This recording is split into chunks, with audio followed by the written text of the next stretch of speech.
okubusabusa nteekateeka za Mungu okufa waliwo okujja Paulo Kafeera agamba waliwo okujja nga kutiisa ate ne kutuleetera n'endowooza olowooza ebintu bingi okitegeera. Omwami yawasa omukyala bava ku mukolo ennaku 3 mukyala n'afiirwa taata we aba yakamufiirwa atafiiriddwa omwami. Kati bw'otaba mukkiriza nnyo oyinza okutandika okweraguza n'okulowooza ebintu ebyenjawulo ebyesitaani ebya shiriki naye tulina kubeera bakkiriza. However hard it hits, however hard, very hard to take it and crush it down the heart, it's really hard, naye tulina okukkiriza nti Katonda bw'ati bw'ateeseteese tewali kyakukola.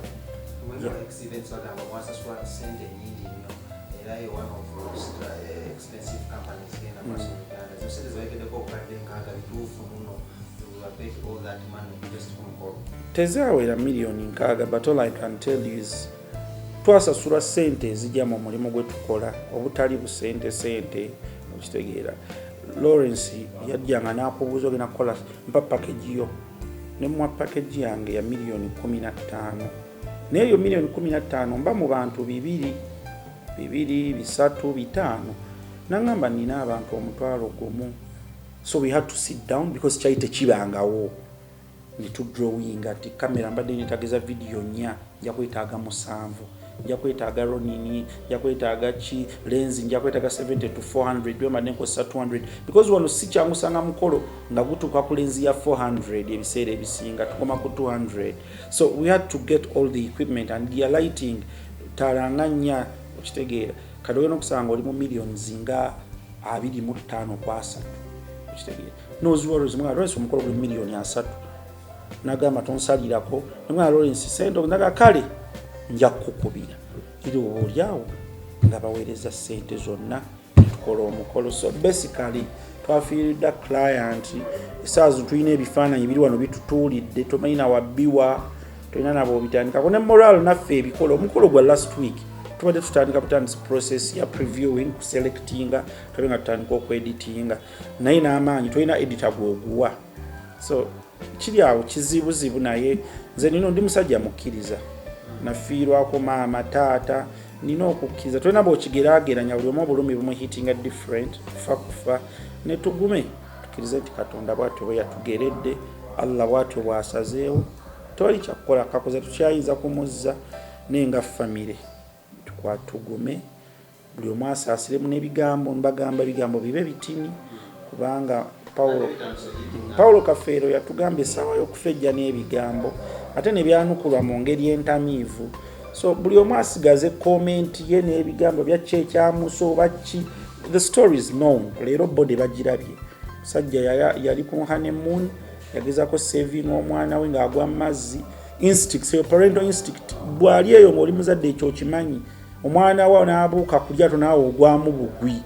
So omwana Katonda n'atuyamba omwana anadda kwati yali badde wrong story era mbi nnyo singa n'omwana ateyagenda naye Katonda baba yasobodde otaasa omwana taata n'agenda tukkirize Katonda bw'atyo bwe okugezesa bw'atugezesezza weewaawo kunene naye tugume mu mbeera bigambo tuteekewo ebigambo bitini bigambo bino bye twogera ku social media bino YouTube biki birumya abafamire mwe mubyogerereyo olw'okuba otaddeko datawo ndowooza yo teri agigana you're entitled to your opinion and the way you see things but at times ebimwe bintu tubyerekera ku mutima n'obiraba mu ngeri eyo bwe nga bw'okirabye naye ate weewala ebigambo byoza nti wona akyogera kijja kwongera okuluma famire n'abantu abasigaddewo yesebo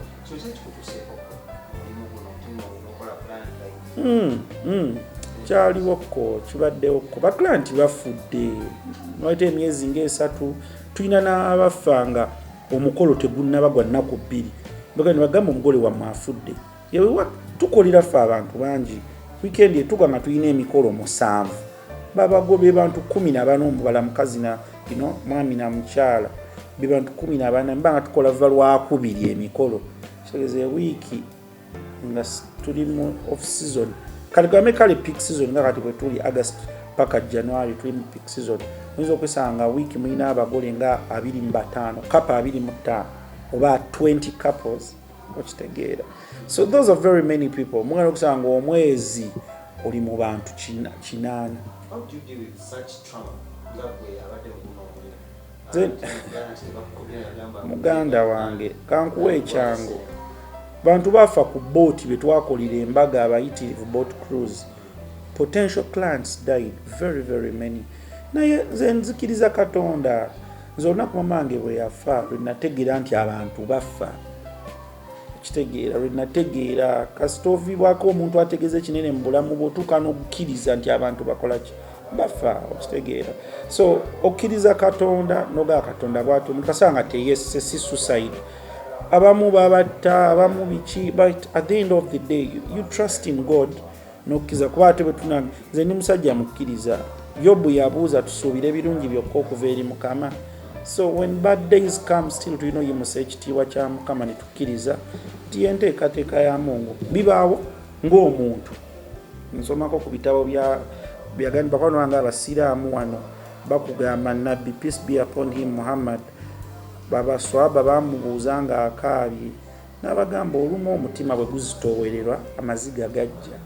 Like at the times when ebikusukkako things get beyond your way. Sometimes things are really hard on you and tosobola be taking in bikaabya nenga omusajja odde ebbali n'okaabamu n'ogamba ne Mukama the people dying. So ate twakava mu bintu by'okufiirwa abantu covid biki, so buli muntu alina ebiwundu by'okufiirwa, but kikyoyiga mu kufiirwa mwekwasaganya mutya nga mufiiriddwa. What's the next step?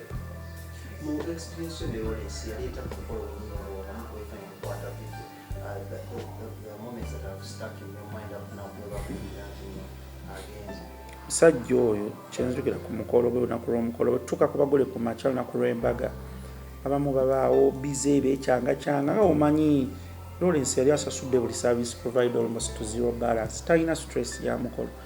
Twamutukako ng'ayambala tukayambala nsanso okulaba tukole kati nkole ki neyekyangamu awo biki nemubongako bikyawo kati nina buvidiyo bamuwenda banga omuntu yetereza ekitogi ng'akulagaza following buvidiyo bwe tupostinga nonga nero tugenda kukyusaamu ku yiyo egenda ba different tugenda kukola bwe tuti ready to do whatsoever.